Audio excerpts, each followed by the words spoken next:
স্বাস্থ্য খাতের দুর্নীতি নিয়ে দ্রুততম সময়ের মধ্যে সরকারকে একটি কমিটি গঠন করে তদন্তের দাবি জানিয়েছে এবি পার্টি। হামের টিকা নিয়ে অসঙ্গতি খুঁজে বের করারও দাবি উঠেছে। সকালে কেন্দ্রীয় কার্যালয়ের এক সংবাদ সম্মেলনে কথা বলেন এবি পার্টির সাধারণ সম্পাদক ব্যারিস্টার আসাদুজ্জামান ফুয়াদ। বলেন, দুর্নীতির হাবে পরিণত হয়েছে স্বাস্থ্য মন্ত্রণালয়।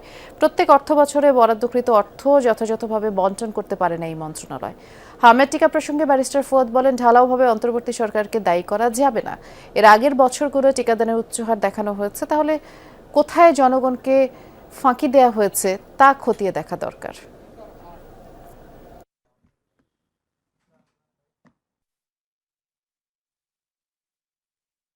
যেখানে 400 কোটি টাকা ছিল আওয়ামী লীগের শেষ বাজেটে, সেখানে অন্তর্বর্তীকালীন সরকার 1000 কোটি টাকার উপরে বরাদ্দ দিয়েছে এবং টিকা কিন্তু কন্টিনিউয়াসলি আসছে। টিকার কিন্তু কোনো শর্টেজ নাই। সো এই যে পরিকল্পিতভাবে এই আলাপগুলো তুলবার মধ্য দিয়ে যেটা করা হচ্ছে, আসলে সমস্যাটা কোথায়, আসলে সংকটটা কোথায়, সেই আলাপ থেকে রাষ্ট্র আকারে আমরা পিছনে পড়ে যাচ্ছি।